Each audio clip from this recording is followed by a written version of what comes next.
Welcome, everybody. Welcome. I am your host, Dedrick, the Cookie Man, and this is my amazing, phenomenal co-host. Wait a minute. Make sure she's on here. Make sure she's on because she's not on right now. So give me just a second. There we go. There we go. All right. Matter of fact, let me do this in honor of her.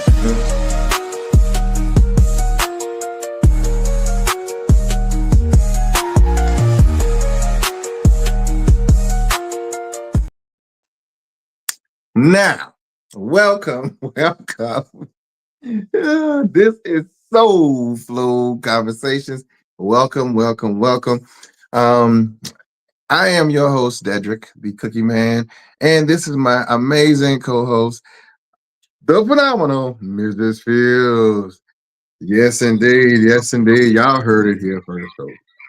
Sorry, y'all. I look a little crazy. I'm trying to take care of two chickens that I don't think is gonna make it right now. But I'm here. Oh, okay. All right. He's here. Okay, What? so tonight we're gonna oh. And they're acting really funny, like they're not moving and stuff. Like I got two of them that we had, No, and they're those are like brand real, new. like yeah, these are brand new, and they're like Um, lethargic. So I got them on my lap in a box to keep an okay, eye on them. So I'm okay, here then. okay.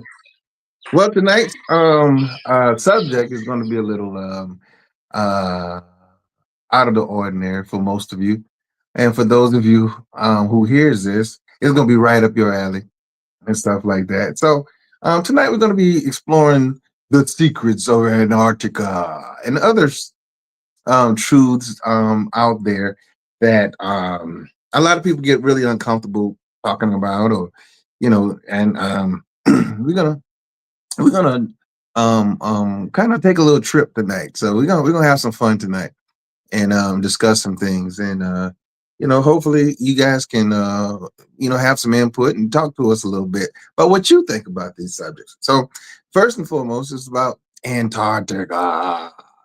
So a lot of the times, I know through the history of geography going up through school, there was never much said about Antarctica because people didn't know that much about it.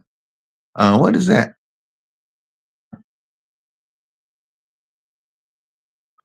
I'm sorry. It's a medicine for chickens. It's called VetRx. Oh, okay, So like when they get sick, chickens actually do get sick. People don't know that. But I'm gonna try to give them a little drop um to see if I can bring them back to life because they're really doing bad. Okay. okay. But I'm here, like I said, I'm here. Girl. So there wasn't really a whole lot being discussed when it came to that particular continent. And we never asked any questions because we didn't really know to ask any real questions, really. Because what are we going to ask really about it? We don't know that much about the continent. So, fast forwarding until now, um, as I don't know if too many of you have heard of the ice wall talk or conversation, or the fact that there are some very, very interesting happenstances when it comes to our U.S. our presidents and the world leaders and of every country, excuse me, continent, and different countries and stuff like that, in regards to Antarctica, because apparently there has been a treaty among the nations regarding Antarctica, to where no one, meaning us regular citizens of our own personal countries, or no regular common human beings, can just go and explore Antarctica like they can the South Pole down in the Arctic, where they've documented penguins and killer whales and all kinds of stuff like that. But you have not seen that. There is footage from a long time ago, where people have attempted to explore Antarctica. Some people have found some very interesting things there. Things such as pyramids are in Antarctica. Now, when we talk about this, because this thing comes in so many layers, it's like a big onion. Um, when we talk about those things, I think personally that there has been a very worldwide, what's the name of what I'm thinking about?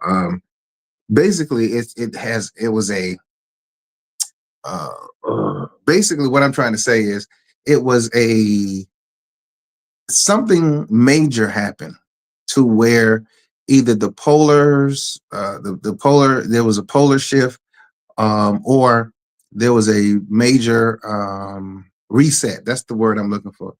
There was a planetary reset, because there's been things found worldwide that people really can't explain. People try to come up with stuff, but you really can't explain it other than there was a major reset. And how that reset happened, I have no clue because I wasn't there. But for some things to have been frozen in time, basically, and I'm not talking about snow, I'm talking about turned to stone, or petrified, or because there's been land masses that look like exactly like huge snakes, or animals, or human beings, giants even.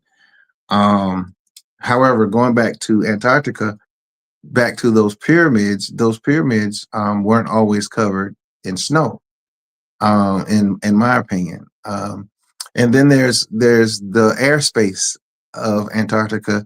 You really can't fly over Antarctica. You There's a lot of things you cannot do when it comes to Antarctica, and it's they're serious. They're dead serious about it. It's military controlled, or should I say guarded? Because I can't say that it's our military. I can't say anything, but it is heavily guarded. You can't just fly over and drop in and just explore Antarctica. You just can't. It's just not going to be good for you if you do. However, I'm I've been thinking about the premise of the ice wall, and then I had been looking at maps that depicted our world per se, because it goes to the thought process of the Bible when they're talking about the firmament, and the dome that's over it. That's the reason why now more so than ever it's coming out that anything that has to do with the moon landing or space in general that we supposedly have explored, there it's been turned out that a lot of this footage is fake. And in the age of technology now, you start to see things, and people are eagle-eyed now. People see everything, and they're finding glitches in the original footage of the astronauts talking to us, or talking to the headquarters, or wherever, whoever they're talking to. They found so many glitches and so many inconsistencies and so many, like, how is it that you're in space and then there's water bubbles in the background of the footage? Like, what, so that tells you that it's been filmed in underwater, and then editing is there to kind of clean things up to make it seem like to make it seem like they are weightless and everything. So it's a whole lot to unpack, because we've been lied to our whole lives when it comes to our history. We've been lied to in so many different ways, and now that some things are coming out, it makes a lot of people uncomfortable. So when you mention certain things, people try to wave it away, or try to say, or try to debunk it, or but when you look at physics, when you look at things that just make sense, you can't really explain away a whole lot. because a lot is standing there staring you in the face. Um, you know. Right. Sorry, I'm a little distracted today. I'm sorry. I got two chickens in my bra, trying to keep them warm. Chicken life, right? For sure, for Um, sure. but yeah, NASA's really showed or reared its ugly head, as I like to say, because I watched something earlier where it says, "Oh, we're going to the moon for the first time," and it's like, wait, rewind that. Wait, For the right? first Really? time, Right? did you just say that the quiet part out loud? You Right? know, and then like you said, the interviews with like Buzz Aldrin and things like that, where he pretty much confirmed that, yeah, no, we didn't really go to the moon. Um, it, it it's a thing of where we've been, like you said, we've been lied to throughout history so much, and now you're just these with social media, and there are things that you can no longer bury. A lot of these things are coming out now. Some people still will fight to the death and say that that's what happened. Like they were there, they saw it, they watched it on TV. The moon landing is real. I don't believe that the moon landing was real. We didn't land on the moon. Hmm. I don't believe that we can penetrate the firmament. Um, Now, that doesn't necessarily, because this is an argument I get into a lot, that doesn't necessarily mean I believe in a flat earth, because two things can be true at one time. Um, if there's a firmament above, there can be a firmament below.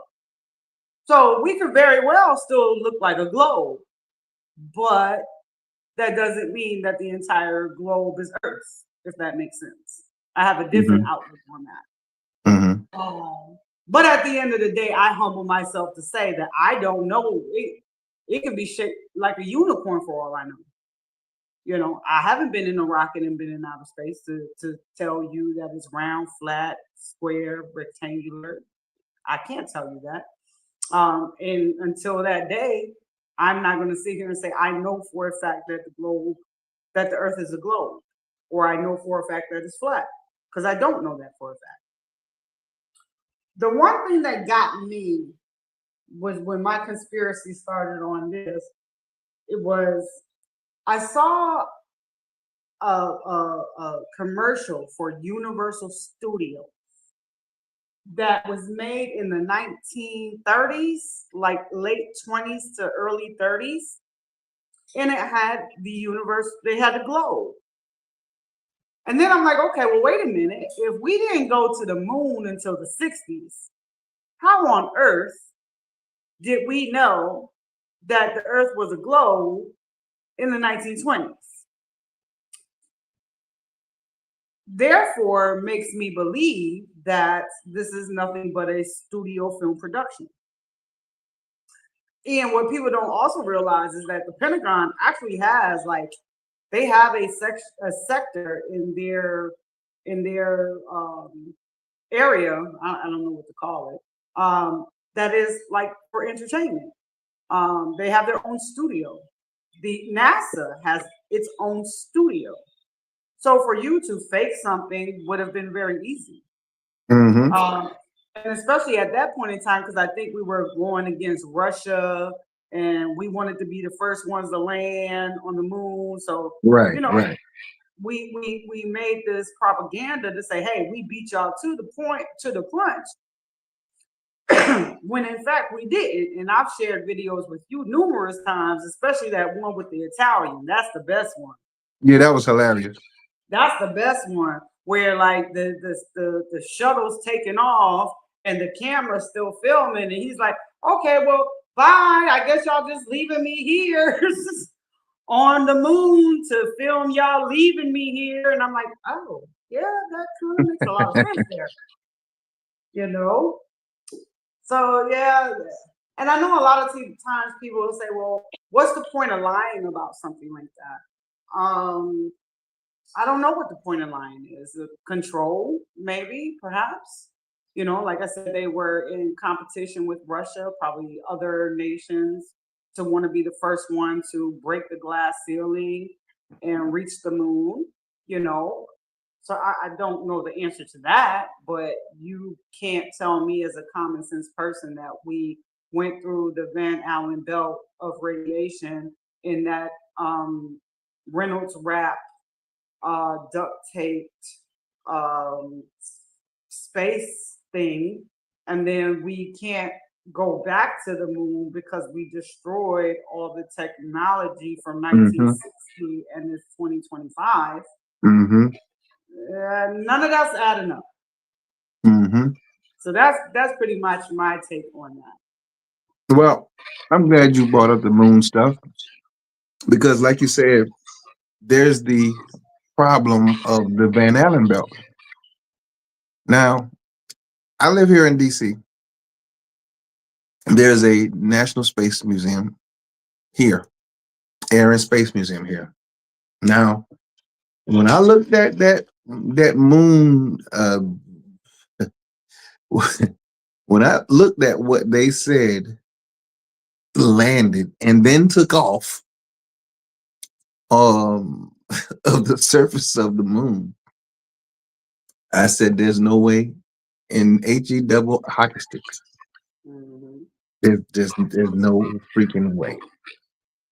And I'm looking at this thing and I stared because I forgot who it was I was with, but it was like, "What's wrong?" I'm like, "I'm looking at the construction of this paper mache. That's right, paper mache. I'm looking at the construction of this thing." Now, first of all, now they say that they got a rover transported on there, right? Okay, fine. Where was I? How was the rover deployed, and what vehicle deployed it? Like, because it wasn't that paper mache thing. It wasn't that. Mm-mm. And then there's the problem of the shoe prints. Now, if you go into the Air and Space Museum, they have the astronaut suit there, and then you look at the bottom of the foot, it does not match. Mm-hmm. Now, people can say, well, maybe they did this, and maybe that. Listen, man, if you're going to display something in a museum, it's supposed to be accurate. It's supposed to be accurate. So why aren't the shoe prints matching up? Okay, then there's the problem of the lighting. Why are there hot spots on the moon in these pictures? Why is the shadow sometimes almost perpendicular, not parallel?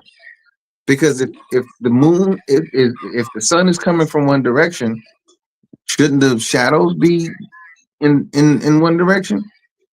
Like it doesn't make sense. Then, like you said, okay, if you're watching this little module take off, uh, who who?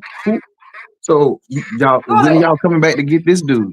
you gotta show that video though, because that video is a classic with the Italian dude. He I'm gonna see if I can find it. Give me a second. oh my god, that was a classic because Yeah, he wasn't that was wrong. hilarious. Yeah, because like, okay, so did y'all just leave the man on the moon? Did somebody come back and get him? How'd y'all get the footage back to Earth? Like there's a lot of unanswered questions there. Come on, Okay, don't you die. ready for Yeah. him? Give me just a second. Don't die on me, guys. Can y'all not die? Um, now, ladies and gentlemen, if you are sensitive, this does have some sensitive language. So if you're sensitive, please leave the room. All right, Don't die. because this is hilarious. I'm sorry. It is. Yeah. So we're gonna see how I can do this. Let me see. Uh, are you serious? Oh, the thing just went out.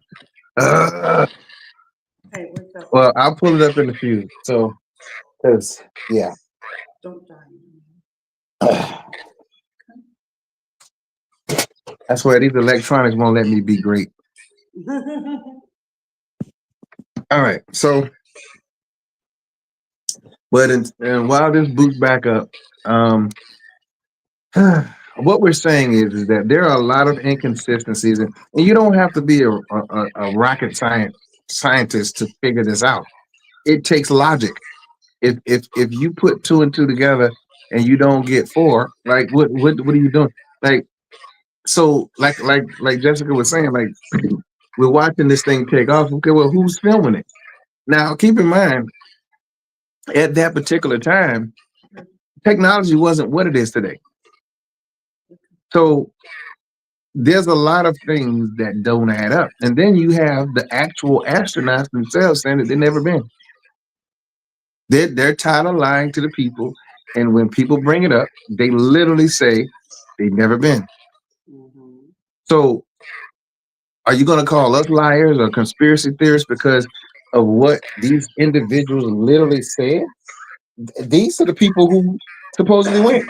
So you're telling me that I'm supposed to just say, well, no, yes, we did. Well, hold on. The people that actually was supposedly there said it didn't never happen. Right. And then there's these huge sound stages that are duplicates of what the moon surface looks like. They have tracks that you go around the track and the camera pans around the moon and all this other stuff. These are huge sound stages. So you can't literally sit there and say, "Oh, that was just for movie production."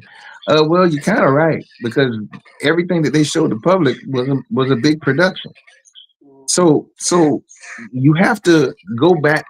We have to go backwards now because if all of that was a ruse, what exactly is real right now?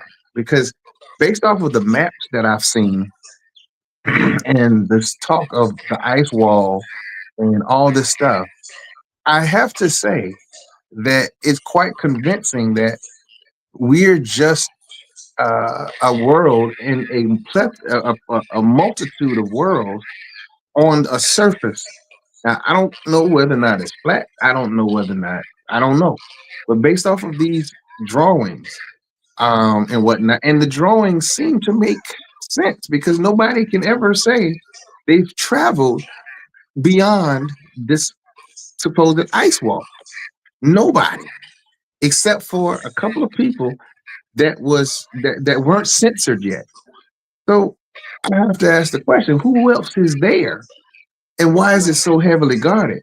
Because and now there's talks about ancient civilizations that's been here, and the UFOs that we see aren't from outer space; it's from beyond the ice wall.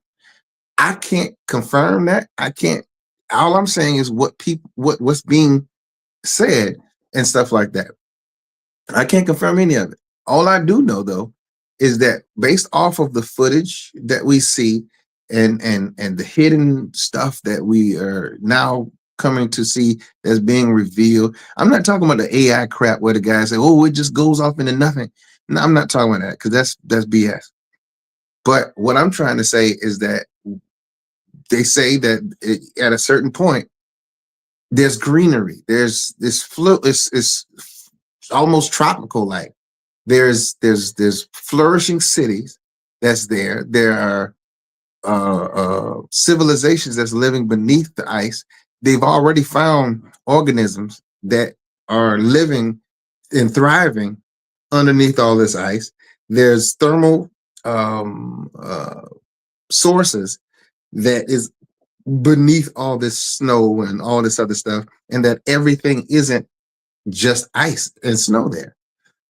So yeah, it's a whole lot and whatnot. And why can't we get clear pictures of what is actually going on in our Antarctica? There's huge holes that are so symmetrical. What made the hole? Like there's so many questions that are unanswered. And then when it comes to this moon thing, I, there's just so much unexplained stuff. Sorry. Let me get Mm-mm. back off camera. You see, I got my robe on. I'm being chicken mom, but yeah. Let me respond. Um, as far as the ice wall goes, it's very suspect to me that nobody can go there. That's my Right, biggest thing. right, right. Um, because if I mean, as nations, we can't agree on shit, right? We can't agree on nothing, but Hmm. we can agree that nobody should be able to go to the ice wall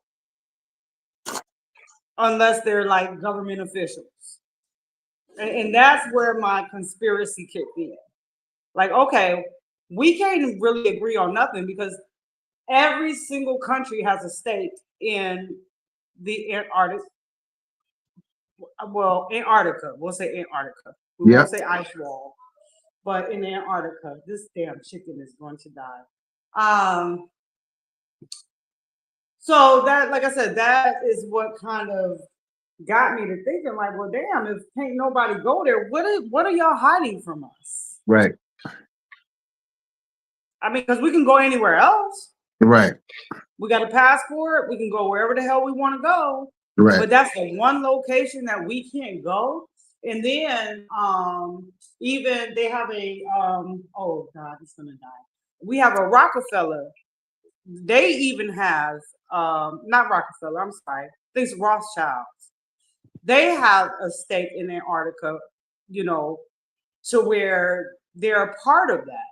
So again, it just it's real suspect in my opinion. Now, do I know if it's an ice wall? I don't. It could just be a big block of ice in the middle of the world. I don't know because I haven't been. No different than I said, as far as knowing, if the earth is flat, round, square, or shaped like a unicorn. Until I get in a rocket and see it for myself, I don't know. But it does raise questions. Come on, baby. Come on. So from the information that I gathered, there's been a treaty among the other beings. I forgot what their names were, and other races of other types of people, and these nations and the human nations that number one, technology would be shared to the human race. Mm-hmm. Number two, no one, no regular humans can explore the depths of Antarctica. Um, lest things be revealed that can't really be explained, and also that goes against what's been indoctrinated to the human race. And it doesn't matter what culture or religion, there are certain things that has been indoctrinated to the human race, no matter the race.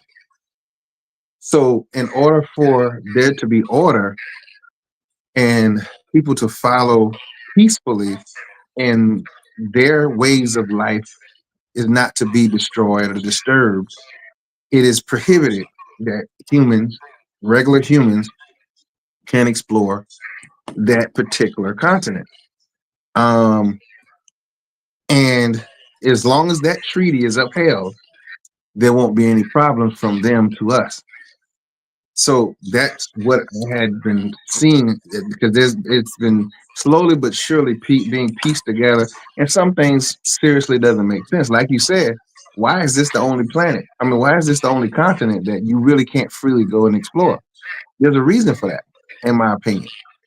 There's a real reason for that, and that reason I feel will upset the quote unquote order of the human race, whether it be beliefs systems, whether it be fears, whether it be the financial balance and power, the technological power. Um, those things could be upset, and I think that they're trying to make sure that that balance stays what it is. Mm-hmm. Um, because I can't think of any other reason there would be that kind of a boundary outside of the fact that there's way more to the belief that there's a lot more vast lands outside of the realm of this ice wall that keeps us.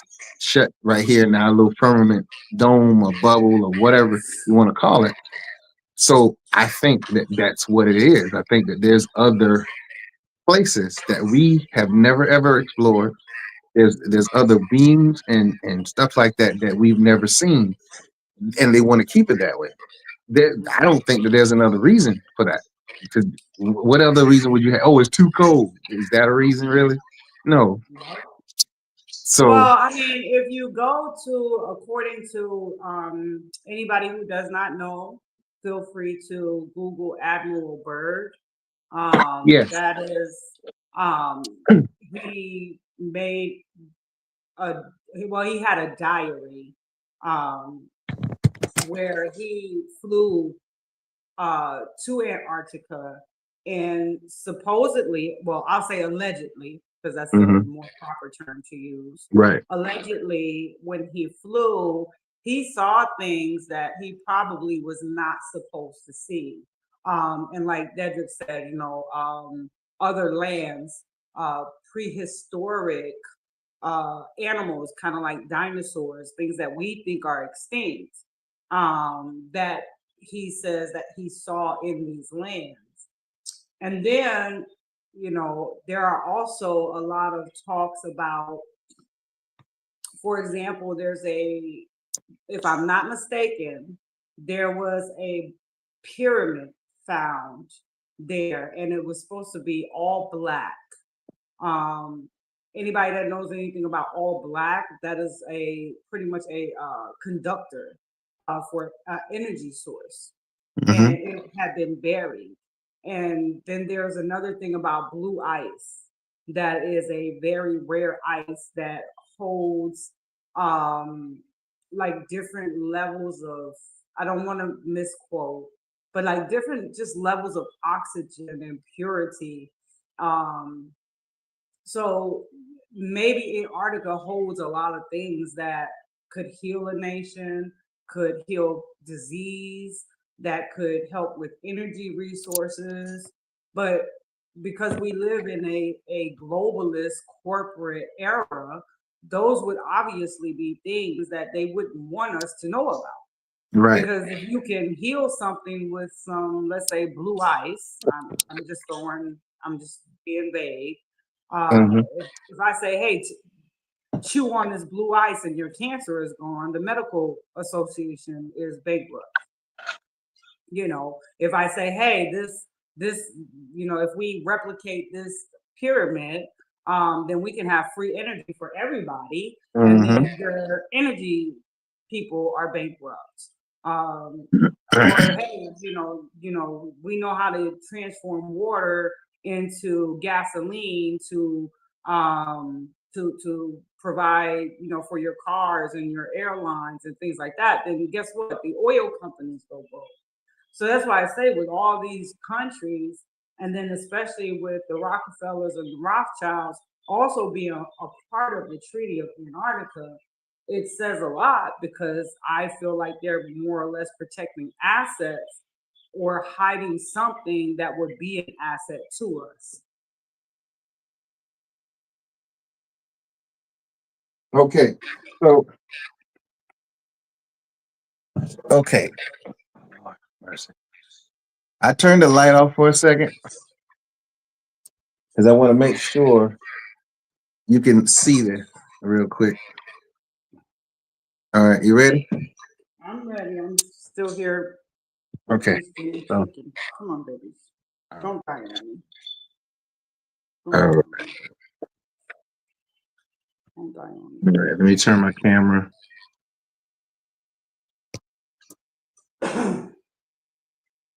All right, here we go. All right. All right. Let's see here. Okay. It's fucking bullshit. Because everyone's telling you that show you how the fucking moon landing was fucking bullshit. Because everyone's telling you that was fucking wrong. Yeah. So fucking explain to me. Here you go. The guy's getting off the rocket ship. Who the fuck is filming him? Filming him. How'd the fucking guy get up there if this is the first guy supposed to be on the fucking moon? A different rocket ship? So they sent the rocket ship up there. He got off and he's like, all right, come on up now. I'm ready to fucking film. Are you fucking serious? He's supposed to be the first guy in the moon. It's bullshit. That's fucking that's Larfin around. Right. And the guy's floating around with a big fucking torch coming. It's his fucking life support. Once it gets him fucking feeding him through the fucking tube like a baby, they fucking jerk off. Here it goes. Bye bye. You know what? I'm gonna stay behind. You guys go back to Earth. I'll fucking die. And I fucking get the film back to Earth. Yeah, look, the same fucking package. Hey, we're home now. What happened to the guy back on the moon? Just left him. You want that shit? Don't have any fucking back. He ain't lied though. It was funny. Oh You gotta man, love Italians when it comes to that part. you got to. You gotta love it. Oh my god, that dude cracked me up. I was like, wow.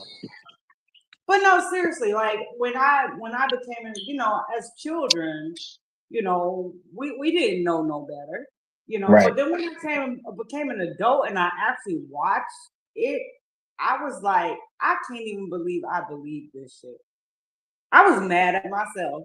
Yeah. I really was. I was like, there is no way on earth that this happened. It just did not happen. Even if I believe that the moon was an hour, because I don't believe that. But even if I believe that part, and then doing research, like I said, the Van Allen belt, the radiation, and that type of paper mache. I like the way you put that paper mache put together rocket. Yeah, I was better off watching Star Trek. Man, listen. That was like a Star Trek episode. Now, in hindsight, I'm like, I can't even believe I believed that. I was mad. 60 minutes. Yeah, and that's the craziest part is when people are introduced to new information, they fight it so hard. And it's like, why fight something? Do some research. Because once you are exposed to new information and you purposely ignore it and choose to live in your own ignorance, it's called cognizant dissidence, if I'm not mistaken. And it's like you refuse you will refuse to reintroduce new information to yourself because you want to be comfortable in your delusion. And my thing is that I'm a person, I like finding out what the truth is. I like sifting through the muck to actually see what certain realities are, because they are muck. They have departments of muck. I call it muck. They have formed the departments to purposely mislead you. And if they can place an ounce of reasonable doubt in your mind, the very first thing you're going to say is, "Oh, that's fake." And the problem is, especially in this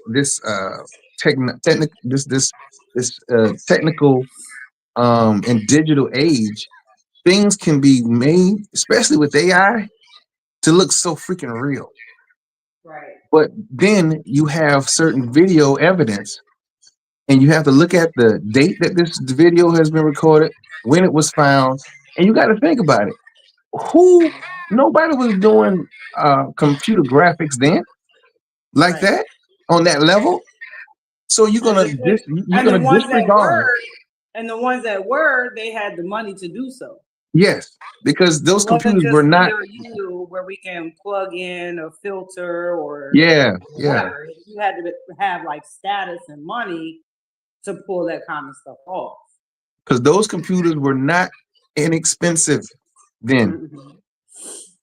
So my whole point is that you can't go around in disbelief all the freaking time, because and to draw that conclusion to that, not conclusion, but to pull it all together, explain to me how people in many nations draw the same thing.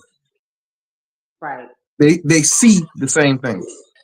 Their stories are similar. You have crowds of people seeing this stuff, but yet you say, "Oh, they're water balloons."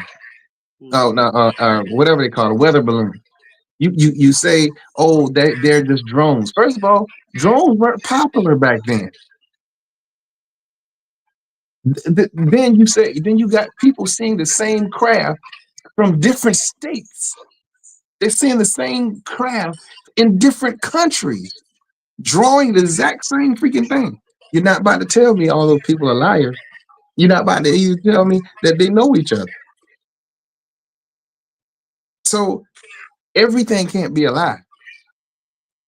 Everything can't be a lie. I'm sorry. Everything can't be. And then here comes the ocean. We have only explored 5% of the ocean or something. I was gonna get to that next. You know what I'm saying?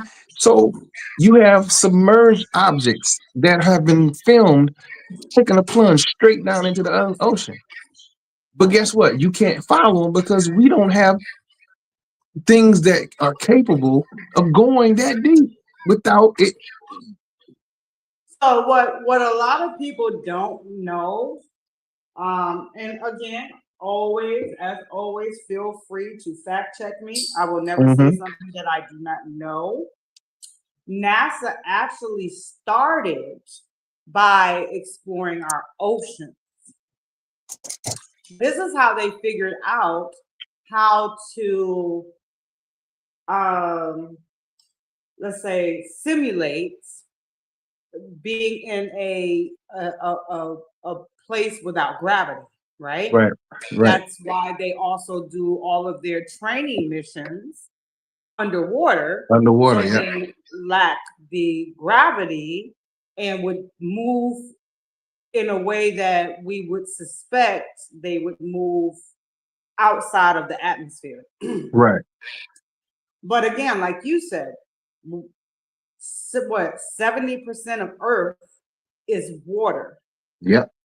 And we've only explored 5% of it.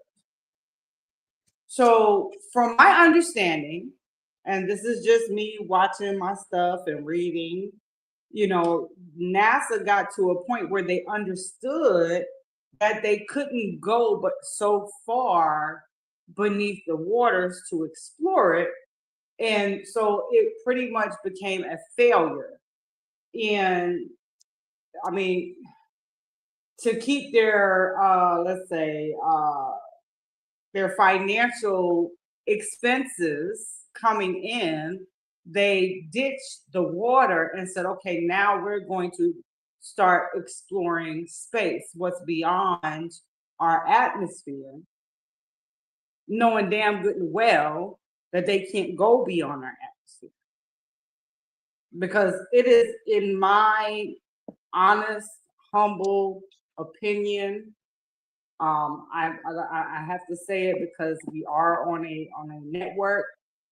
I'm not an expert. I'm not a astrologist. I'm not an astronaut. I'm not any of that. But in my humble opinion, I do not believe that we can leave the atmosphere of Earth.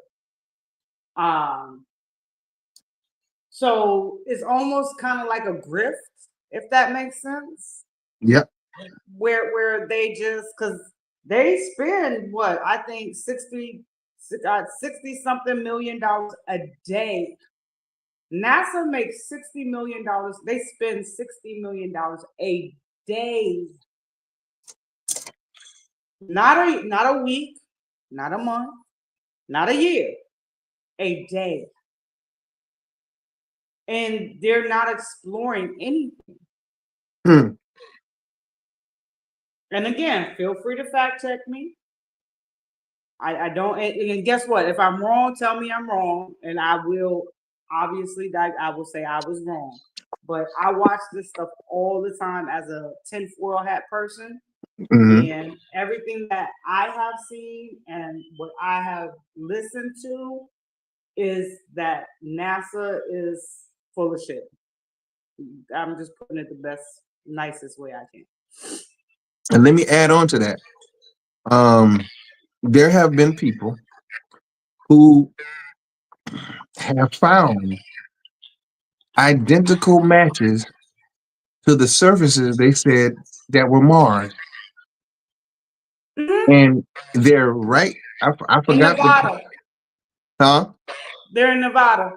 Yeah, so that further damages their credibility because anytime you can go to Google Maps and find the NASA rover, and then you can match the surfaces to what they showed the public as Mars, and the guy was standing there like, you see this little mountain, this little hill behind me? Check Hmm. out this picture. And the picture was identical. Same rocks, same pebbles, same everything. Same little angle and all that stuff. It was right there in the desert, a Identical. very remote part of the desert. So if you're going to go that far to deceive the public, there's no there's no point that they will stop at covering up the real truth. Hmm. Yeah. Yeah, like I said, I just even they say the guy that I forget his name, so I'm not gonna embarrass myself. But I know that on his tombstone he put a Bible scripture on there, and it pretty much translated meant to deceive or something like that. Mm-hmm. So I mean, a lot of times they leave us subliminal messages that will tell us the truth, but because we're in a state of where we don't want to think that our government or that these agencies are deceiving us, because who wants to think that? We don't want to think that. But at the end of the day, a lot of them are being deceptive. Um, like I said, again, at the end of the day, I personally, I do not believe in space. I don't necessarily believe in a flat earth, but I don't believe in space. I don't believe that we can leave this firmament. Um, and I get into a lot of back and forth with especially Christians, because I know my Bible very well, even though I'm not a Christian. And I'm like, okay, well, two things can be true at one time, but if you're talking about God, your God said that He built a firmament and that He divided the waters from above and below. Therefore, the waters above, and that He placed a glass like molten rock, a glass like molten rock to separate those waters. So, okay, are we going to believe it or are we not going to believe it? That's where I have my argument. Because if you're going to speak biblically, then biblically God said that He divided the water from the below and above, and He put like a sheet of glass and said, "Let there be the earth and the light and all this other stuff." So again, it's just I don't know, but like I said, the biggest thing that caught me was that 1920s commercial for Universal Studios, and the globe, the Earth looked like the globe that we view today. And Mm-hmm. then, but yet we didn't see Earth from that depth up supposedly until the 1960s. Make sense to me? Doesn't make Well, sense. let me say this. Do you remember the photos, or excuse me, the videos of atomic bombs going off? Yes, Okay, how is the camera still there? Like yes, like how is the film not affected by the radiation? How did correct. that happen? Like ah, Hmm. this. Especially back then, because that's all we used was film. Mm-hmm. Remember, you get your like throwback. You go and you take your little camera, and then you get the negatives. Mm-hmm. Put some fire to that thing. Right. It's Right. gone. And I said that before too. Like, how did it survive that? That makes no sense. And also, and here's the other thing too, because I alluded to it, but I didn't really say much about it.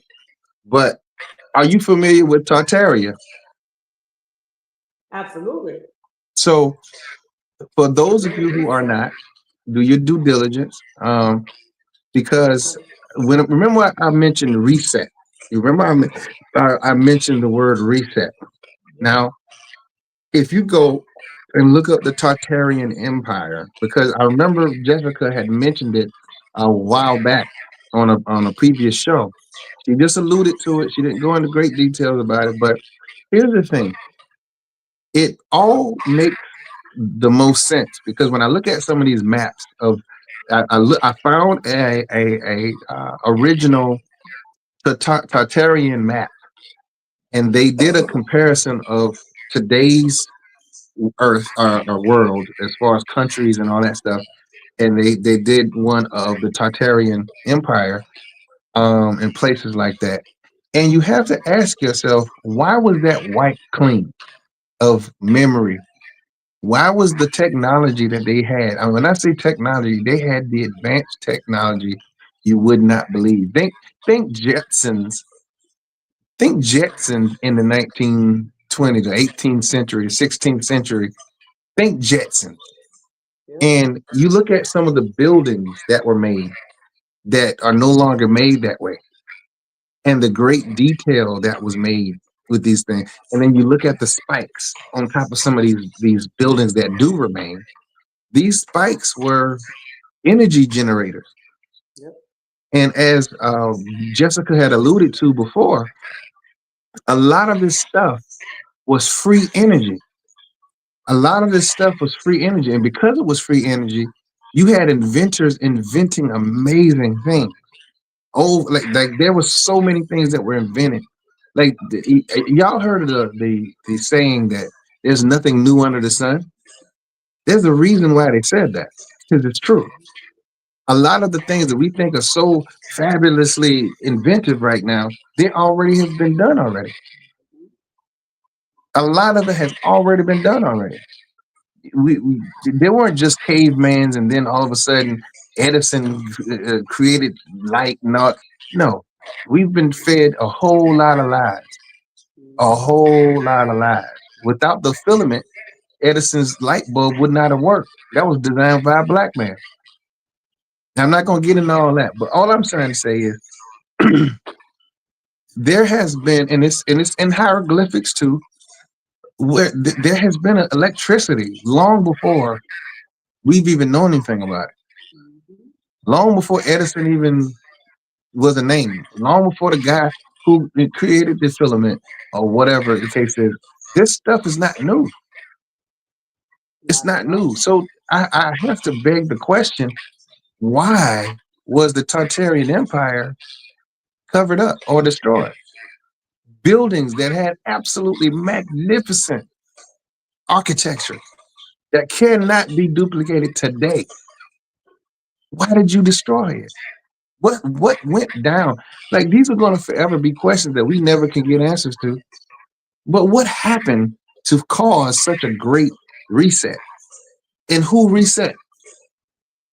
Well, I mean, I think that we can answer that question in a sense Okay, if we really put our thinking caps on. okay, And so the way that I feel about the Tartarian Empire is because it was such a great empire, when people came about that wanted more power and control over people, they had to erase the history the um of the things like free energy, stuff like that, because then they wouldn't be able to profit from it.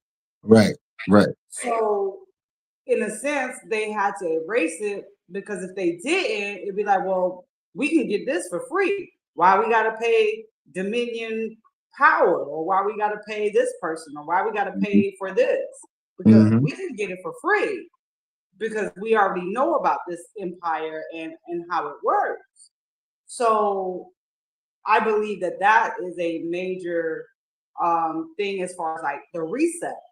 And then we talk about the reset, we without we can't talk about the reset without talking about the Cabbage Patch Kids. Remember I told you about that one? Yeah. So we can't talk about the reset without talking about the Cabbage Patch Kids. And we remember the Cabbage Patch Kids as far as us in the Gen X. Like some of us bought Cabbage Patch Kids. We never even take them out the box because they were collector's items, right? Mm-hmm. And then some of us would, and we carried them everywhere we went. But the story behind the Cabbage Patch Kids is pretty much that they took children away from parents at a young age. And that way they could kind of reprogram them and structure them into the belief system that they needed them to believe. This was also around the time where the heights of insane asylums were huge. So what they would do, from my understanding, is let's say I'm a parent and let's say I go against the grain because you still had to have adults that were going to go with you and be on your side, right, Mm-hmm. to function. But say I was a parent that went against it, then they would put me in an insane asylum. They drill a hole in my head and they'll call me crazy and put me on a whole bunch of drugs or whatever because they need to silence me, right? And they'll just say that Mm-hmm. I'm crazy and then they'll use me for experimentation or whatever. But then they would take my children and they take them away from me and then they would bring them to a destination to where they can kind of start over and program that Cabbage Patch Kid to conform to the society that they want to build. So that was also a huge part of the reset. And you can Google it. No, Not really. everything you said, I've seen and whatnot, and I've heard about too. So there's nothing. Of course, you're talking to the audience because Yeah, there's yeah. nothing I can say to dispute that. And as you said, everything that we're saying right now, you can do your own due diligence and go look it up. Um, they've done a lot of documentaries on some of this stuff, and I'm talking about a lot of independent documentaries. I'm not talking about National Geographic controlled documentaries. I'm not talking about stuff like that. I'm talking about real other people have done real research about these things and stuff like that, and done a whole lot of due diligence in regards to these subjects. Um, for me, I'm just not one to just believe everything somebody tells me. Just because the news says it, I'm just gonna be like, "Oh, that must be the truth." No, the news they're controlled by that 1%. So what you see is what they allow you to see, unless you go to other outlets that are not that are independently controlled. Those people they do a lot of their due diligence because they don't want to go off of what's just their opinions and stuff like that. So when we start talking about things, there might be a preface to it, like Jessica likes to say. She's like, "Listen, do your due diligence, do what you have to do. If I'm wrong, I'll admit I'm wrong, but you go see. Don't just take my word for it. You go see." And that's real because what we're saying is not going to be popular things because a lot of people have been indoctrinated. We've been taught through generations to believe this thing. And once new information is introduced, a lot of people they don't like it. They get uncomfortable because now they have to shake everything that they've been indoctrinated with, whether it be educational, whether it be geographical, whether it be religion, whether it be social constructs, whether it be a lot of different things. And so once you reintroduce something that they're not familiar with or that makes them uncomfortable, a lot of people start to have a whole lot of pushback. So this information is information that we've looked for. And sometimes when you go down rabbit holes, more things pop up and more things pop up and more things pop up. And it leads you into places that you never knew you was going to end up. And once you find this information out, it changes your perspective on certain things. That doesn't mean that we're snap and automatically going to believe everything. No, it causes us to dig deeper. And a lot of this stuff has been hidden in plain sight. A lot of this stuff has been hidden from us, or just plain we've just been lied to. And like Jessica said before, there's a lot of things that piss me off once I've realized the truth when I got older and really had a comprehension about the things that were going on in the depth of the things that were going on. Because why would you?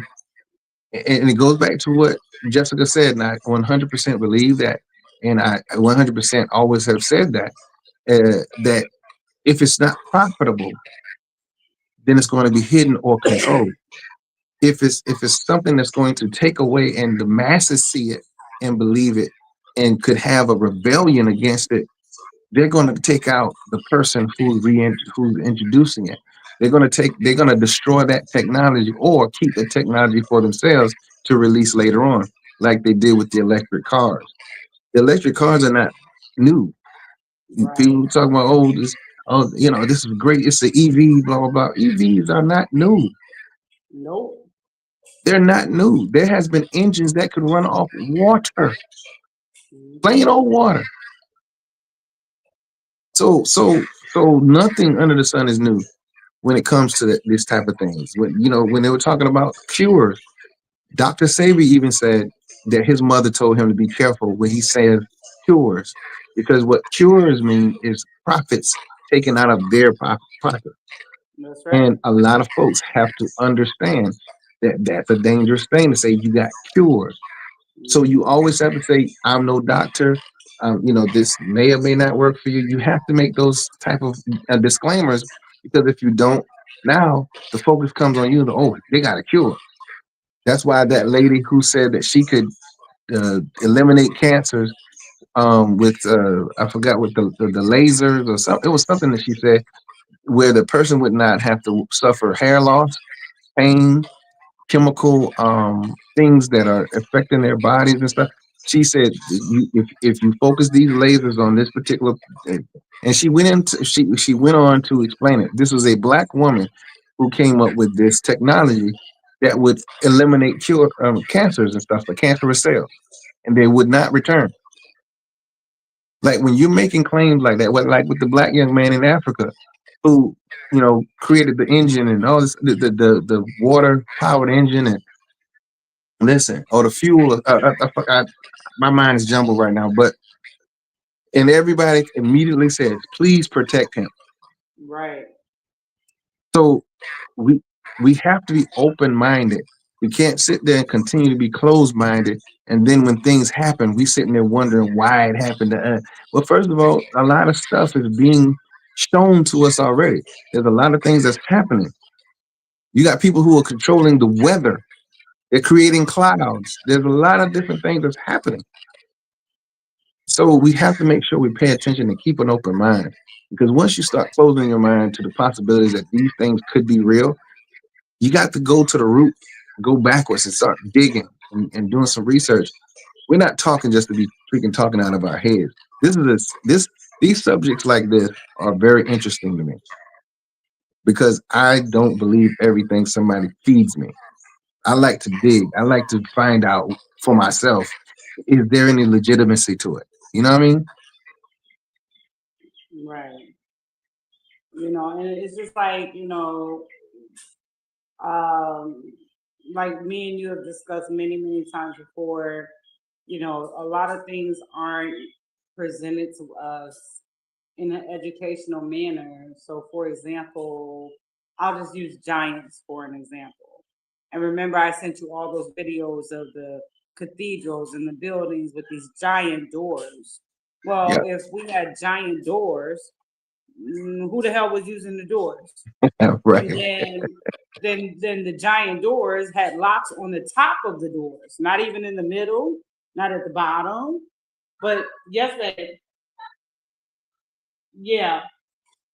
So they'd have the locks, the little latches. I would say latches. They'd have them at the top of the doors.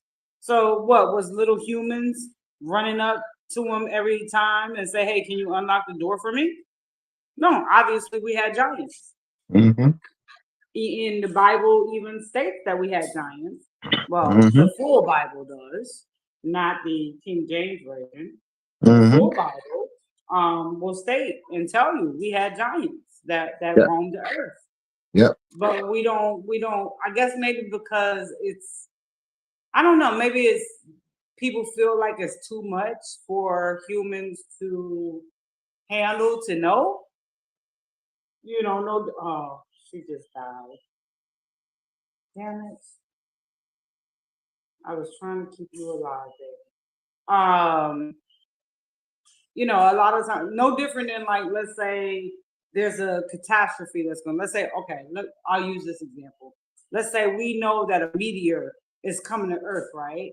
And it may hit in, I don't know, Utah. We don't say it out loud because we don't want to panic people, right? So it's kind of the same concept that we don't want to tell people the truth because it will either panic people or it will awaken people to see things in a different aspect that they've been indoctrinated to see it in. Make sense? Yep. My, You know, it makes sense to I'm me. sorry, my little chickie just died. I was trying to keep him alive. Oh, he did just now. Yeah, Oh, he's wow. not. Yeah, he's not moving. I'm I sorry. got one. It's okay. I got one in my bowl, and but this one, he just That's the part of chickens Dang. right. That's okay. It's okay, little guy. You look. You had a good couple of weeks. You had a good couple of weeks. It's okay. Man. It's okay. But what you're saying is absolutely true because years and years, shoot, it could have been a couple of decades. I had been right after I graduated from college. That was probably a good 30 years ago. I started digging, and then and like you said, as technology got better and more things have been exposed, you're looking at all of these massive stairways, all these massive doors, all of these massive buildings and things that have not been able to be recreated. And you have to ask yourself, why has Right. these things have not ever been able to be created again? Like, there's a reason for that. Like, there was a picture of a video footage of a mountain that had been flattened, and then several kilometers away, the rest of the mountains kind of went the way they naturally are built. So you have to ask this question, okay, so what flattened that? And when I say flattened, I'm talking about perfectly flat. You got these tree stumps that people think are mountains. These are not mountains. These are They're petrified trees. tree stumps. Yeah. And you look at this thing, and these are massive. Let me see if I can. You have to think about what how tall was this freaking tree? Hold on. I got my. Hold And then on. there's a lot of weapons and tools that were found that are way too oversized to be for normal human beings. So you have to beg the question: how large was these human beings? How this is because there's no way that a regular human being carrying around this type of tool, stone, weapon, any of that. Then you find these spears, these perfectly spherical balls that were cut perfectly. And when I tell you they're tons, Yeah. they weigh tons. Who cut them? Who? And I ain't talking about one or two. I'm talking about there's several that are just randomly sprinkled out around the landscape. What would their purpose is? Who played ball with that? Who like? So there's a lot of things that are so unexplained. And when you look at these huge cut tree stumps, they're also perfectly sliced, perfect, flat, just flat. And I'm still here. I'm looking through. I have the Emerald Tablets of Thoth, and there was something that I read, and I'm trying to find it now, and it refers to the giants and the trees, Mm-hmm. and how you would literally, the trees were so giant that you would literally be able to go from continent to continent if you were able to jump from the branches. So kind of think of Avatar. Yeah. Remember the movie Avatar? Mm-hmm. So if you had those trees and you were of that magnitude and you were of that size, you would literally be able to travel from continent to continent, not state to state, not city to city, continent to continent, just by climbing the branches of those trees. I'm gonna see if I can find it in here. My poor chickies. Oh, you keep talking. I'm gonna find it. It's in here because I got the book right next to me.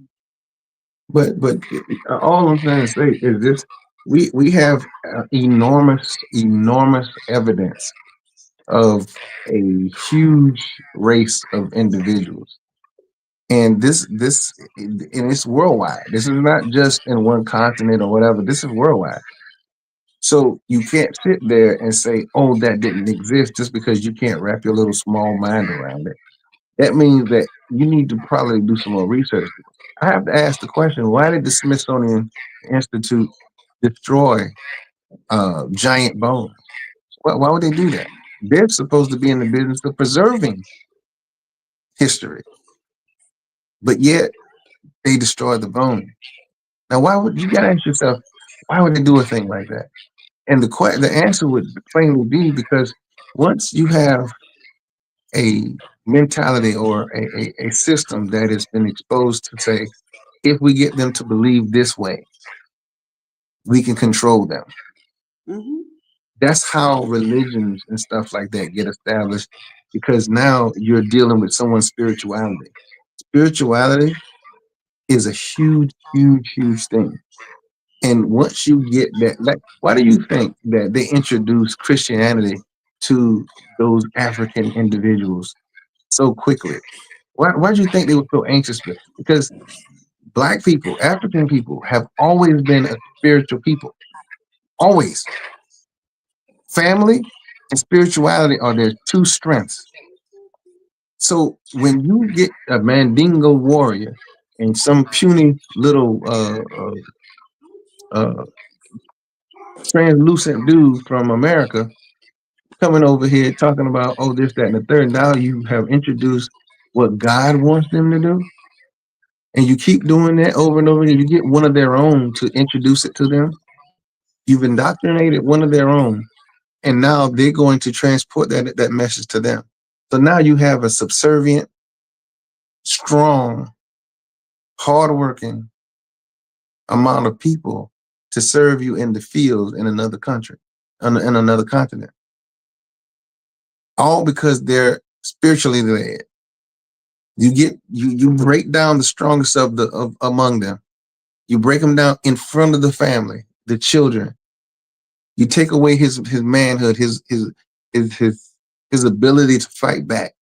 Now you have a woman who now doesn't see him in the same light, who doesn't respect him anymore because he couldn't fight, because he couldn't be the Mandingo we used to be. All of this stuff is the Jim Crow way of establishing dominance and stuff like that, and it worked way better than they thought it would. And I said all that to say this: when you're looking at all of this stuff and you put all this stuff together, there's deliberate systems that were set into place to control the masses of people. And you have to understand, like when it comes to the things that we're talking about, why was these amazing these advanced civilizations wiped out? Why was this technology hidden and kept a secret? Why was this architecture destroyed?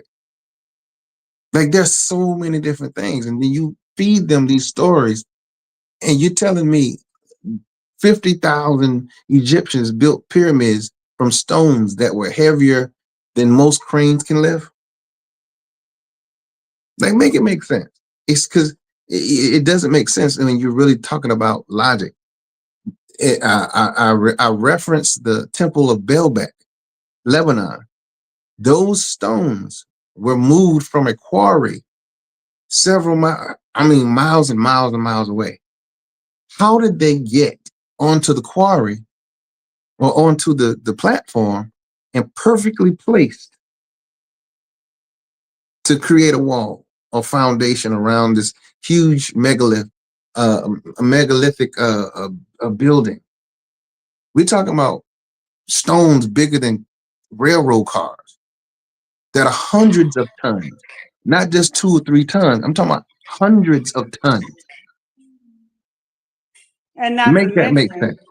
not to mention that we have taken trucks, bulldozers, every type of heavy heavy machinery that we have now in technology, and they try to replicate transporting a brick. Well, I guess you can call it a brick. Go wash your hands, Google. It's okay.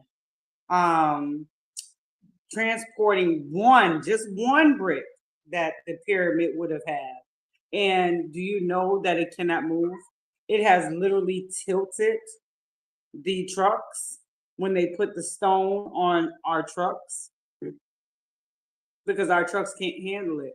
So, like you said, you mean to tell me you had a whole bunch of men, not taking nothing away from y'all. I know y'all strong, but y'all had a whole bunch of men and y'all moved these bricks from 500 miles away because the stone that is used for the pyramids is actually not found where the pyramids are built.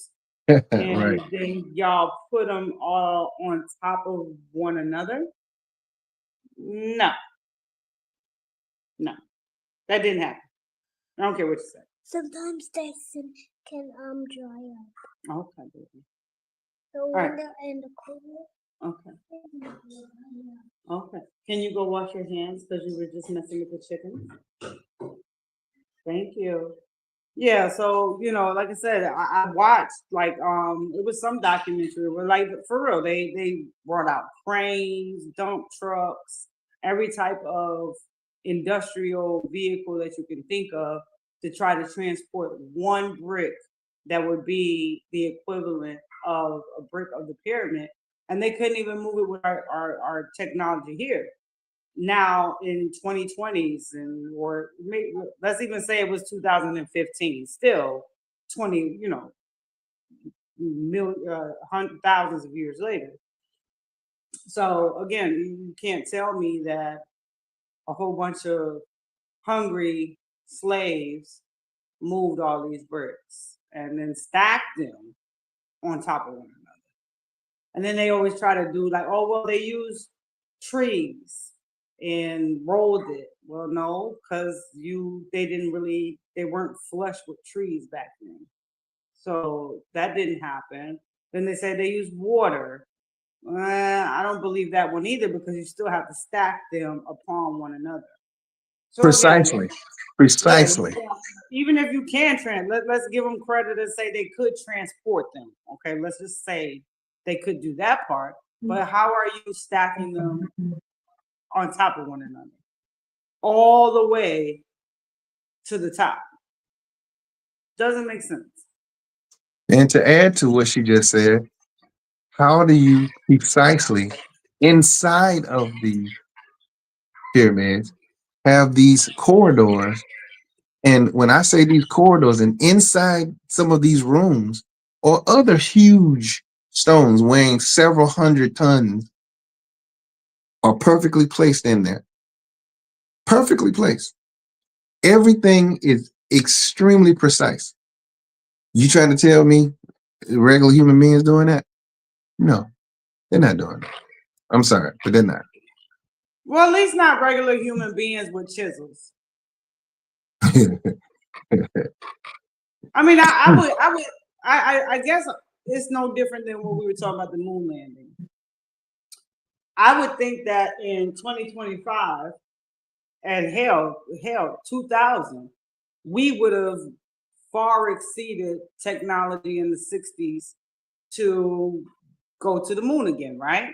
So kind of the same thing there with Egypt and the pyramids. So if they could do it thousands of years ago, we should have pyramids everywhere, because we should have been able to make that process 100 times easier and want to duplicate that. But we don't want to duplicate that, because what people don't realize as well is that a lot of people, and I was guilty of this myself growing up. Everybody used to think that the pyramids were these resting homes for their pharaohs. Their pharaohs aren't buried in the pyramids. Their pharaohs are buried in the Valley of the Kings. They're not even in the pyramids. Those pyramids were energy sources. If you look at the top of each of the pyramids, there is a cap that is missing, which is said to have been a conductor, which some people will say like the aliens took when they left, if you believe that kind of stuff. But that the pyramid is actually a conductor of energy. That is why they're placed exactly where they are placed. And at that time, they were placed when the Nile River was a hot spring, and it helps conduct the energy. And that's why you have all these different chambers that run up in parallel to the top of the pyramid. And then, I mean, I don't know, I'm not Nikolai Tesla, so I don't know the science of it. But however, it supposedly generated energy for the entire area. But then the caps went missing. They said that they were made of gold, which gold is a conductor as well, no different than copper. So again, this is a lot of different things to take into consideration when you're thinking about these ancient things. And I never will discredit anything ancient, because I feel that anybody that took the time to write it in clay really wanted to leave a message. I'm just saying. They didn't have a typewriter. They didn't have an ink pen, a pencil. They had to sit there and mold the clay and put their little dents in there and to leave a message behind. So I, for one, do not discredit anything. And a lot of the hieroglyphics and the things that you see, it actually shows that they were actually a lot more advanced than we give them credit for. Probably more than us, even today. Yeah, I will say that I feel like the technology was way farther in advance than ours. Because I think we still primitive compared to what existed. And I don't know, because a lot of the stuff that is being revealed and different, I'm like, there's just no way. I'm looking at the things that they're saying about the Grand Canyon and why a part of the Grand Canyon you cannot go through. You can't go to. Nope. It's heavily guarded. You cannot go there. Nope. And a lot of the stuff and the structures that has started being revealed, they're very reminiscent to Egyptian times, or in ancient times and stuff. Like, so there's a lot of stuff that makes no sense. There's a lot of stuff that's hidden right beneath our feet that we have no clue about, in my opinion. So, and because they were talking about the networks of tunnels that's beneath the United States. That is, you could catch a maglev train from New York to Brazil direct. That's crazy, but I believe them. I do too. I mean, look at it like this, and this is something that, stands out to me as well. We have all different, like you said, and this is in reference to the Grand Canyon. The Grand Canyon, they off limits because it has Egyptian artifacts. Okay, so how did they get here, right? How did they get here? To replicate. how do we explain how, even though the pyramids may differ in a sense, but they're pretty much the same. So, like in South America, you know that there's more pyramids in South America than there are in Egypt. We give credit to Egypt for the pyramids, right? But if you look at it, the Mayans actually in South America have more pyramids. The only difference between the two pyramids is that usually in South America, they're step pyramids versus the smooth pyramid. And probably used for different reasons. I don't know. I'm no expert, but just from what I read. So it's like, okay, you have all these different, I mean, you have the same concept in all these different regions, but it was at a time where supposedly like there was no real travel. We were supposedly in horse and carriage and chisel and sailboat time, right? We weren't in submarine time. We weren't in cruise ships and airplane time. But somehow, across all the 7 nations, we have very similar artifacts. So that doesn't make sense to me because somehow somebody had to get over here. Now, some people will say that at one point in time, all the continents were together. And then there was a shift in the tectonic plates, and it divided the continents, which would make it easier for them to travel to different continents. But even then, that's a long damn travel. Imagine traveling from, well, Russia's close, so let's use China, the end of China to America, even if the continents were together at that time. That's a long ass travel. You'd be dead by the time you get here if you're traveling on horse or foot. Because it'd take you forever. So me and my conspiracy theory, I'll just put it out there. People say I'm crazy. I believe in portals. If anything, if there was some kind of travel, if there's something that, is outside of our realm of understanding, if I had to think of anything that would make that possible, I would have to think of portals. Kind of like when you watch Doctor Strange, where he can do his little wand thing and then all of a sudden you're somewhere else. That's really the only logical thing I could think of. Well, I honestly believe in portals and stuff like that. I don't know how they work or how they're activated. I don't know none of that. However, that's the only explanation when it comes to certain things because I remember seeing some footage from the Challenger, not the Challenger, but the some either ship or station or space station, whatever it was, and you would see these crafts disappear, and then they zap and they'll go and then they'll disappear. They're gone. So there's a way for them to bend, you know, I can't say time, but distance in such a way that they can, you know,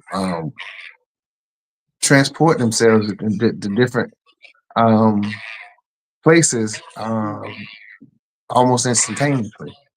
Mm-hmm. Um, I wish I knew the technology because I swear I want to save on airline tickets. Uh, and so there's someplace I want to be real quick. I need to go. We need to go. Oh, I'm stressed out. I'm going to Tahiti. I'm going to Fiji. I'm going someplace. But I just wish we had that technology. But that being said, you have to be responsible with that kind of technology. You know what I'm saying? Because you got people who will abuse it. You got people who will cause a whole lot of mischief and havoc if it falls into the wrong hands. But here's the thing too that I think about is that like um we said earlier, like for example, the moon landing was pretty much a hoax. It was a studio production, right? And if you think about, look at a lot of the movies that you've seen. Um, what was that one movie? Oh, what the fuck is the name of it? Damn it, I can't think of it right now. But I remember where it was a portal that they would go through to go through different things. You have like the series, the 100. You have Stargate. all these, huh? Stargate. That's right, Stargate. You have all these different movies that pretty much depict those exact things. And a lot of times I understand that, we as people have imagination and we can make a movie about something that's in our imagination. But sometimes too much is not a coincidence. Right.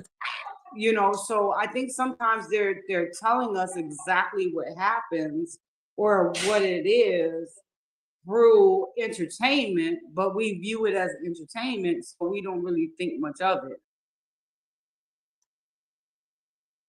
Because I completely believe in portals. I do. I'm gonna build me one, and I hope it works.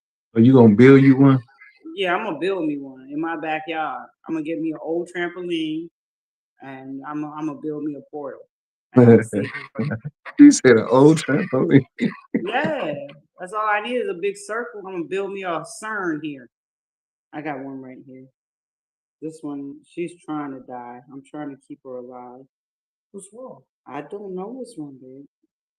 They just not hanging in there. I gave them a little bit of medicine. So I'm trying to keep this one, but that one's definitely gone. Yeah, but that's just like the only thing that would make sense to me. Um, and it's funny because like you got to look at like biblical teachings, historical teachings, and try to piece everything together to kind of come up with a logical um, um, thought process. But even though people may think it's like far fetched, to me, if I was somebody back then and I had the power to do so, because I feel like they had, like you said, they were far more advanced than we are right now, portals would be the way. Just like I don't believe, in space and planets. That doesn't mean that I don't believe in extraterrestrial beings. It just means that I don't think that they're flying in on spaceships out of space. If anything, if we're going to get extraterrestrial beings, then it's going to be through portals. Well, That's my view. well, I don't know. I think that our understanding of space and time, not and time travel and teleportation and stuff like that, it is a little skewed when it comes to our understanding of it because we've never done it. So, but I do believe in aliens and spacecrafts and stuff like that because um, there's too much evidence that it does exist. There's too much evidence. There's too much. But I think that there is too much that's covered up that should not have been covered up because, but to assume that we just can't handle knowing that there's other beings out there, like, come on now. Some people might freak out, but that's a minority in my opinion. People have been ready to see these things because look at what human beings are doing. There's got to be something different, or whatever the case is. And for the most part, these beings have been here for millennia. So this is nothing new. It's even in paintings. There's what painting was that? There's literally a UFO in the freaking painting, and it's a Renaissance painting. So it's not something that's lost on people. Like the people then just didn't have an understanding of what it was, but they described it to as much as they could describe it. To think that we're the only intelligent life forms out here is very sad. Because I'm gonna tell you, looking at what we're looking at today, I wouldn't want to claim us either. Right. I know. So Let me be clear. like I said, it's not that I don't believe in extraterrestrial beings. I just don't believe in space. Like I don't believe that they're coming from another galaxy and flying through our firmament and gonna invade the planet.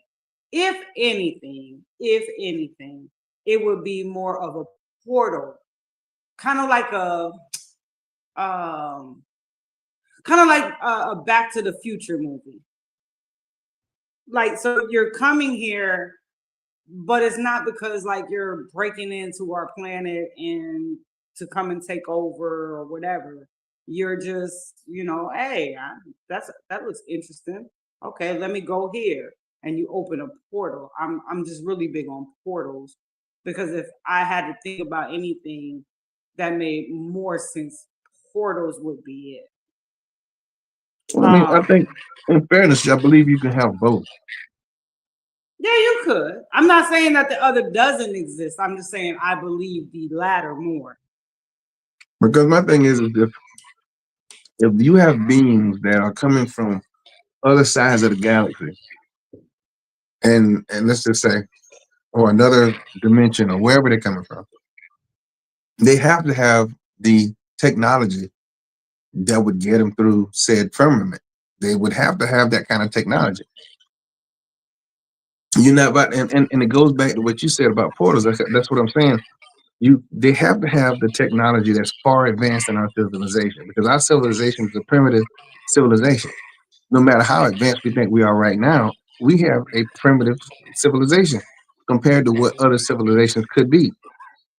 Because if you're traveling light years and doing all this stuff with motherships and stuff like that, surely, like the video I saw of an amateur astronomer, he took he showed a video of the sun getting siphoned by a freaking mothership. You can see the siphoning happening on the video and stuff like that. This wasn't a production quality thing, but you literally could see it. You see the sun, you see the outline of the round little outline of the ship compared to the sun, because you know it's the sun, obviously, and then you see something like it's siphoning plasma from the freaking sun.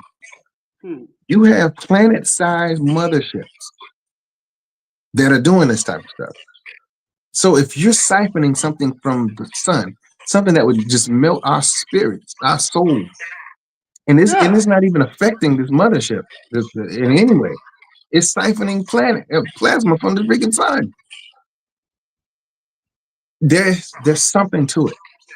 I just because that particular video was not a CGI video. It was directly from this astronomer and his camera. That it came directly and was posted by him. It like certain things. I think we can't wrap our brains around the power of the unknown, of things that we've never firsthand seen. When you have a spaceship that huge, and our little planet was, you know, and you seeing this, and you like, what? That's the sun. How are you siphoning anything from the sun? How are you getting close enough and it not affect you? So their technology has to be light years more advanced than ours. And we don't even know what's been here. I mean, you got the Anunnaki and all that stuff like that, but we come from something, and the stories that we've been fed are mostly lies to help us understand why we're here, what's going on, whatever the case is. And I think that's one of those things that where the storytelling comes into play. Because when I looked at the origin of the Immaculate Conception, it didn't start with Mary and Jesus. It has been redone over and over and over again. And the original, you can go to that Ethiopian Bible, and there's black people in it. And that same story is there. But there wasn't the names weren't Jesus. The names weren't Mary.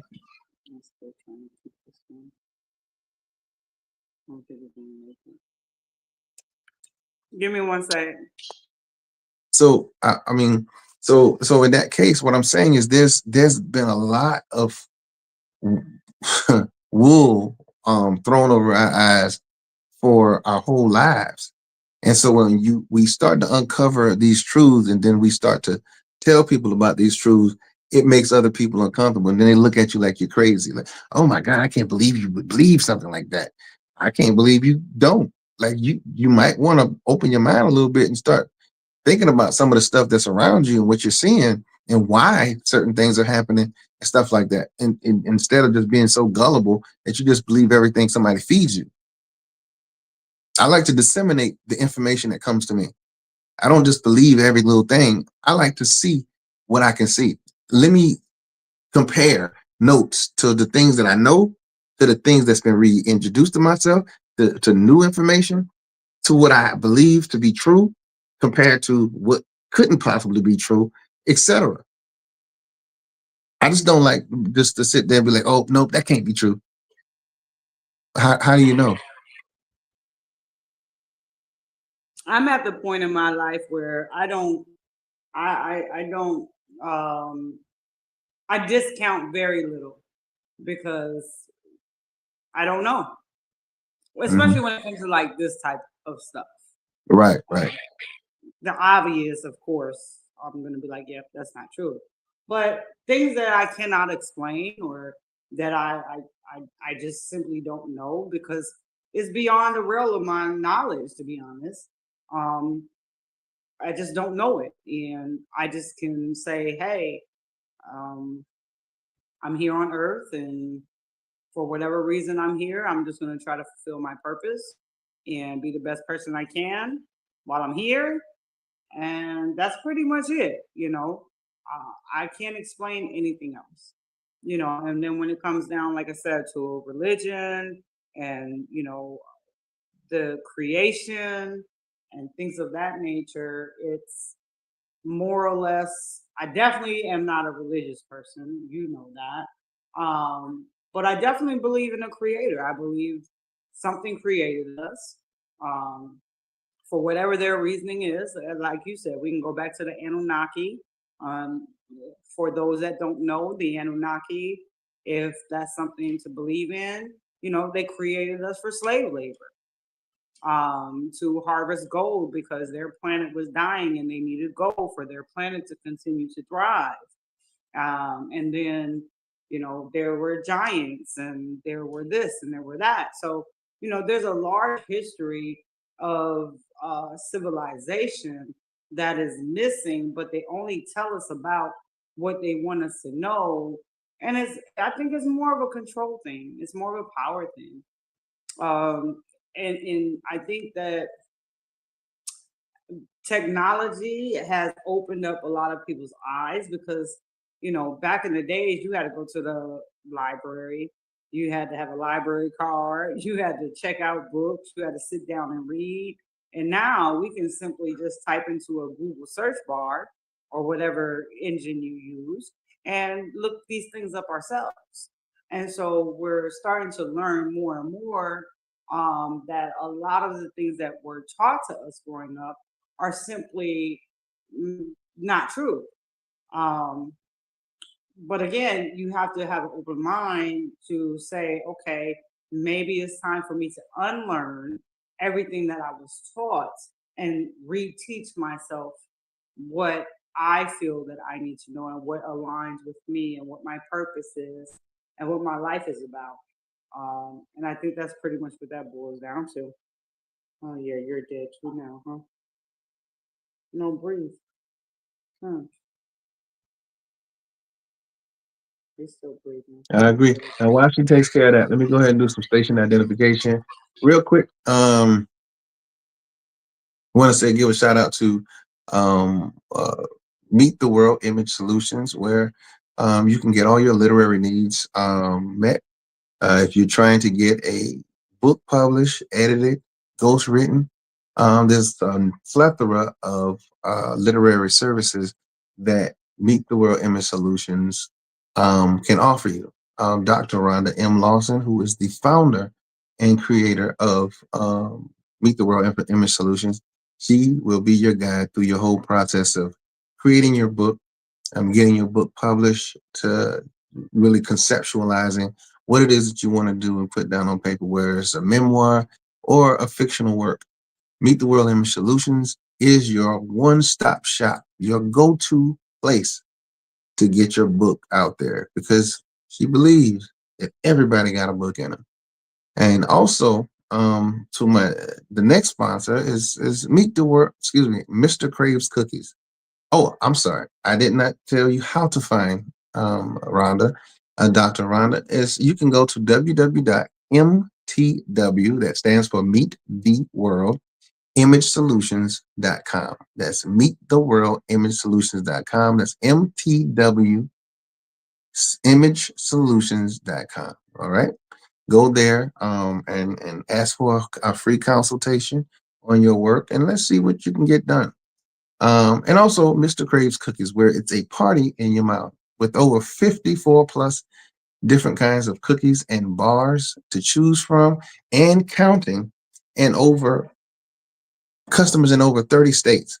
Go ahead and get your fill of Mr. Crave's Cookies, and you will not be sorry. Okay. Also, you can find Mr. Crave's Cookies, browse around, check it out. And also, you can get a menu sent to your inbox and whatnot if you just follow me. Yeah, follow me. I'm sorry. But and it's MrCraves Cookies on Instagram. That's at Mr. Craves Cookies. Okay. All right. Enough of station identification. All right. So, um, Jessica, you wanted to continue?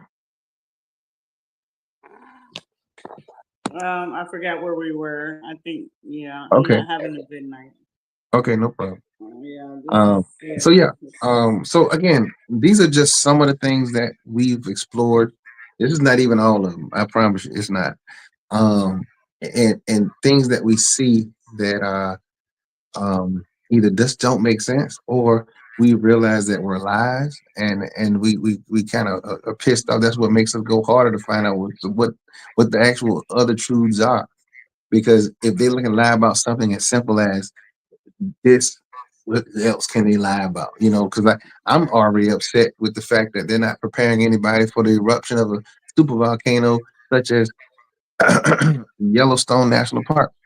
Like, you got people that are close to this park, and you're not warning them of what could possibly happen. And if it did happen, what is your next thing to do?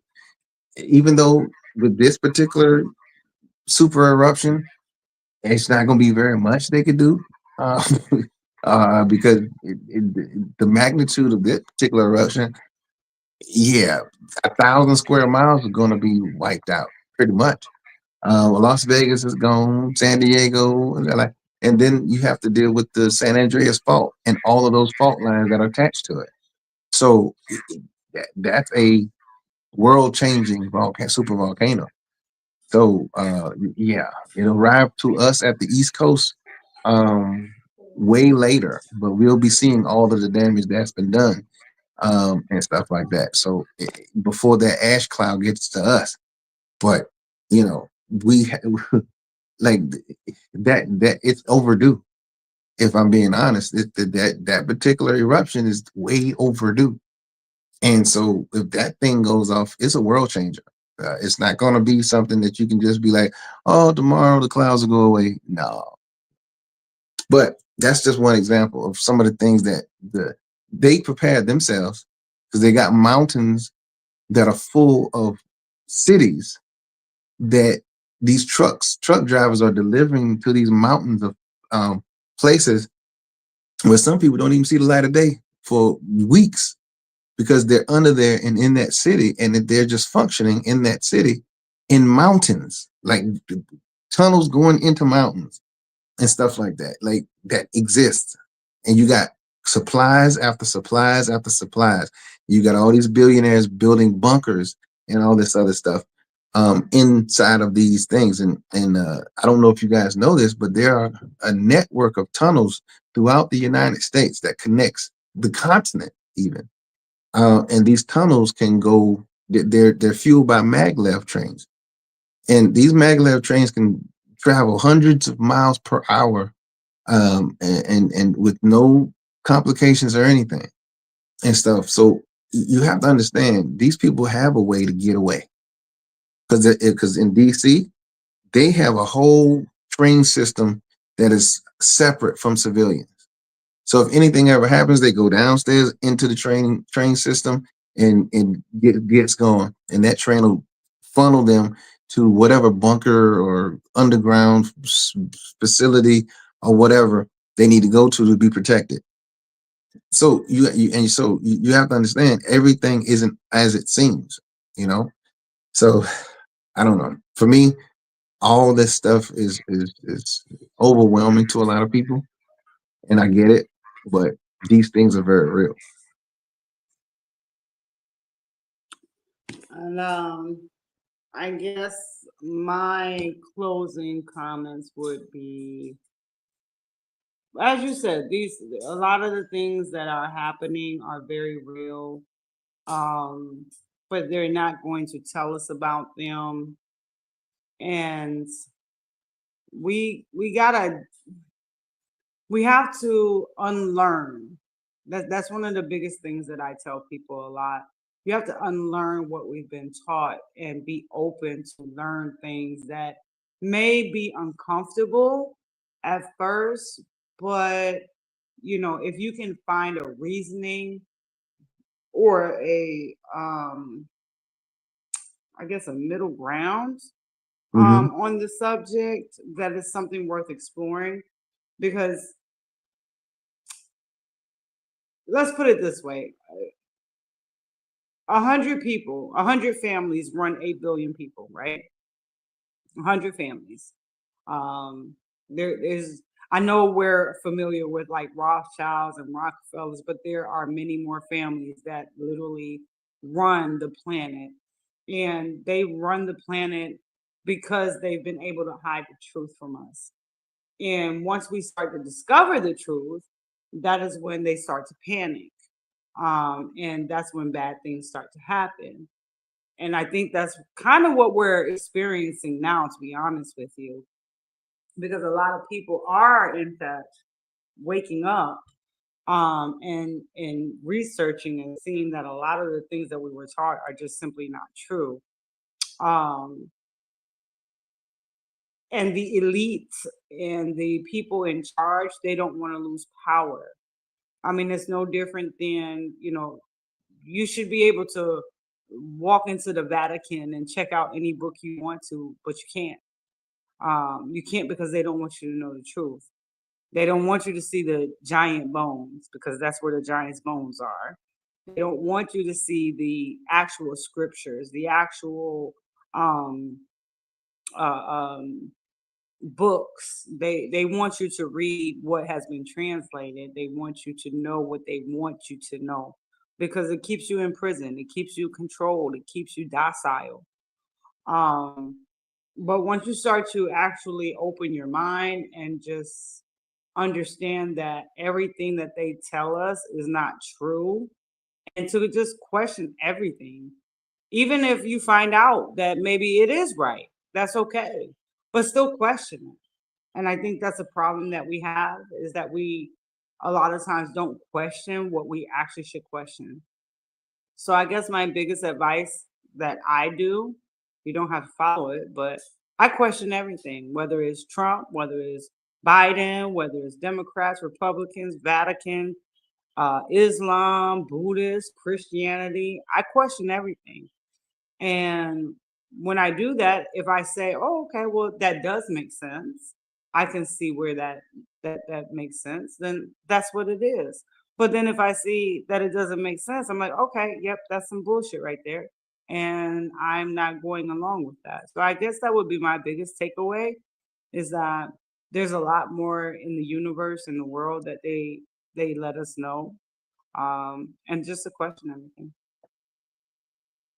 And both of my damn chickens died. What? The second one died? Yeah, the second one just died. Oh yeah, yeah. They were Man, only like a week old, 2 weeks old. I'm I so don't know sorry. what the hell happened. It's all right. It is this look chicken. That's what happens when you own chickens. It happens. Yeah.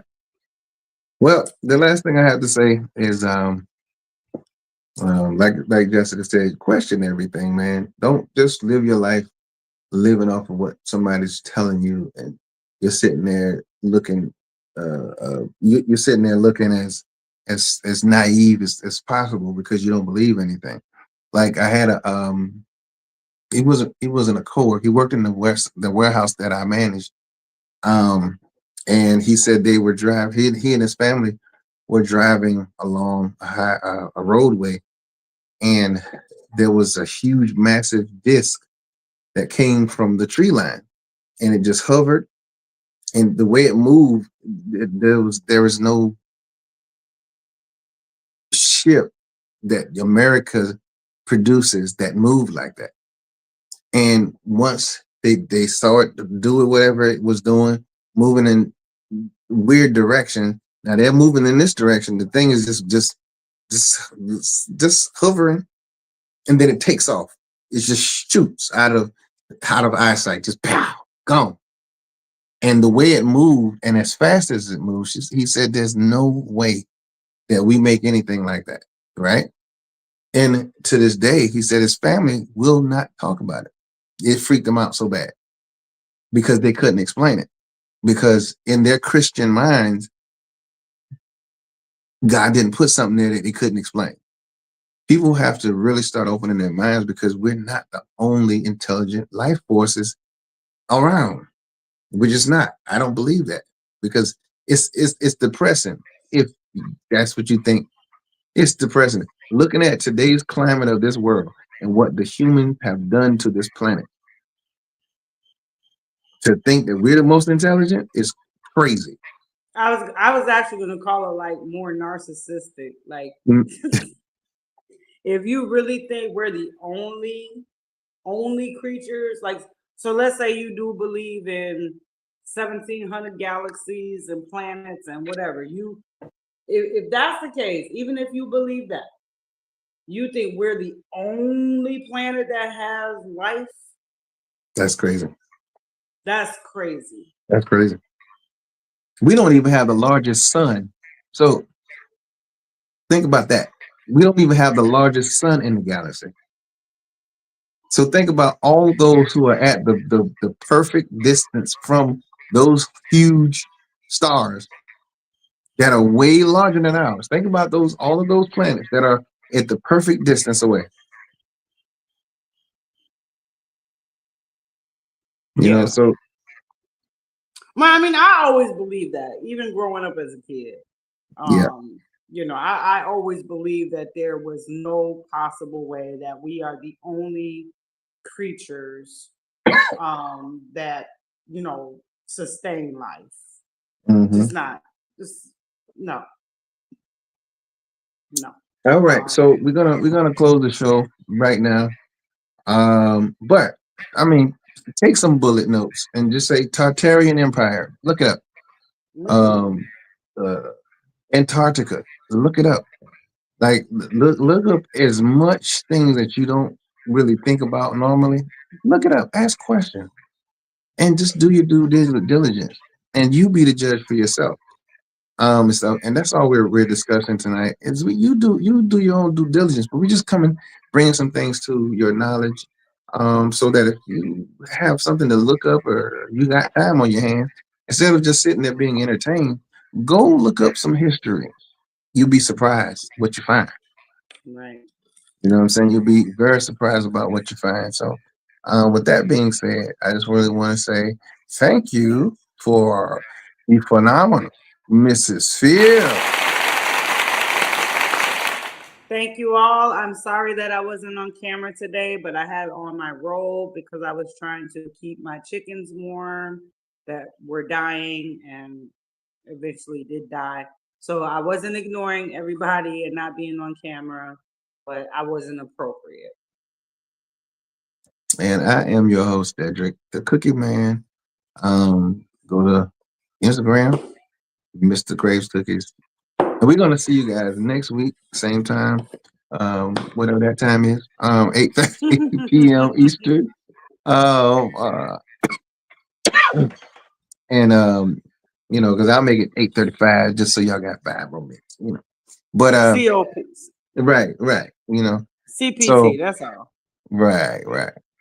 So thank you guys for tuning in once again. I am your host, Cedric the Cookie Man, and that is our wonderful, illustrious host, Miss Jessica Fields.